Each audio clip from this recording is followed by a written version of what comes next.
എനിക്ക് പാർട്ടിയിൽ ജനങ്ങൾക്ക് വേണ്ടി എന്തെങ്കിലും സ്വതന്ത്രമായിട്ട് ചെയ്യണം. അതിനാരും എനിക്ക് തടസ്സം വരരുത്. ഞാനന്ന് ചന്ദനക്കുറിയുടെ കാര്യം പറഞ്ഞപ്പോൾ പലരും ചിരിച്ചു. ഞാനുള്ള സത്യം തന്നെയാണ് പറഞ്ഞത്. എന്നെ കളിയാക്കിയവരുണ്ട്. വേണമെങ്കിൽ പേരെടുത്ത് ഞാൻ അത്യാവശ്യം ഉണ്ടെങ്കിൽ അവർക്ക് കേൾപ്പിച്ചു കൊടുക്കാം. അത് കഴിഞ്ഞ് ഇവിടെ നിൽക്കുന്നൊരു സ്ഥാനാർത്ഥിയുണ്ട്. അദ്ദേഹത്തിന് ഓർമ്മ വെച്ച തൊട്ട് ഞാൻ കാണുമ്പോൾ ഒരു കറുത്ത കുറിയുണ്ട്. ഇപ്പോൾ എവിടെ പോയി ആ കറുത്ത കുറി? കുട്ടിക്കാലം തൊട്ട് ഞാൻ കാണുമ്പോൾ ഈ ഒരു വലിയ കറുത്ത കുറിയും അതിൻ്റെ താഴെ ഒരു ചന്ദനക്കുറിയും കൊണ്ടിട്ട് വീട്ടിൽ വരിക. അപ്പോൾ എൻ്റെ അച്ഛന് കുറി തൊട്ടുണ്ടോ കുറി തൊട്ടില്ലെങ്കിൽ അച്ഛനൊന്നും മൈൻഡ് ചെയ്യില്ല. അച്ഛൻ അങ്ങനെ ഒരാളാണ്. അച്ഛൻ്റെ വിശ്വാസങ്ങൾ അച്ഛന്. അപ്പോൾ ഇപ്പം നോക്കുമ്പോണ്ട് ഇങ്ങോര് അതെന്താ ആളുടെ പേര് മാറ്റിയെന്നും പറഞ്ഞിട്ട് ഉണ്ണിച്ചയാണ്.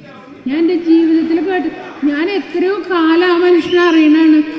ഞാൻ ഉണ്ണിത്താഞ്ചി എന്നുള്ള വരെ വിളിക്കണ കേട്ടില്ല. ഉണ്ണിച്ചാച്ചി ഞാൻ അങ്ങനെ ആലോചിക്കുക, ഡിക്ഷണറിൽ ഇങ്ങനെ ഒരു വാക്ക് ഞാൻ കേട്ടിട്ടില്ലേ.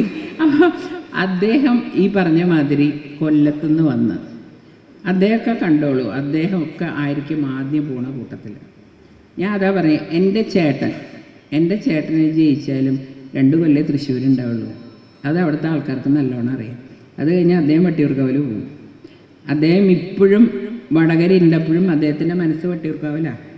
ആഴ്ചയിൽ ഒരു 3 ദിവസം അദ്ദേഹം വട്ടിയൂർക്കാവിൽ പോകും. ഞാൻ ചോദിച്ചിട്ടുണ്ട്, എന്താ മുരളിയേട്ടാ ഈ വടകര നോക്കണ്ടേ, എന്തിനാ അവിടെ പോണേ?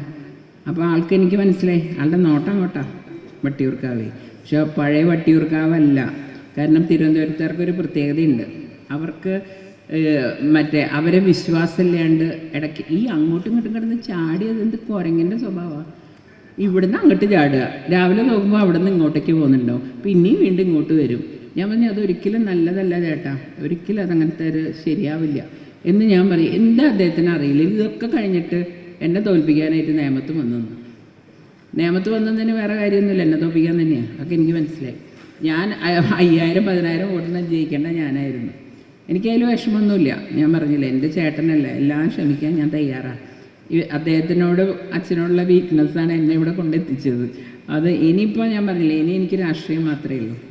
ബന്ധങ്ങളുണ്ടാവും, ഞാൻ സ്നേഹിക്കും, റെസ്പെക്റ്റ് ചെയ്യും, എല്ലാം ചെയ്യും. പക്ഷേ ഇനി എന്നെ കുത്താൻ വരരുത് ആരായാലും. അത് കോൺഗ്രസ് നേതാക്കളോടുള്ള എൻ്റെ ഒരു വെല്ലുവിളിയാണെന്ന് ചോദിച്ചുള്ളൂ. ഇനി എന്നെ കുത്തിയാൽ ഞാൻ തിരിച്ച് 10 കുത്തും. കാരണം അതിനുള്ള വകുപ്പൊക്കെ എൻ്റെ കയ്യിലുണ്ട്. അതുകൊണ്ടാണ് ഇപ്പോൾ അവരൊന്നും മിണ്ടാണ്ടിരിക്കണത്. പക്ഷെ ഞാൻ ചെയ്യില്ല, ഞാനായിട്ടൊന്നും ചെയ്യില്ല. പക്ഷെ എന്താ പറയുക, നമ്മൾ പറയില്ല ആളെ മുട്ടിയ ചേരയും കടിക്കുന്നു.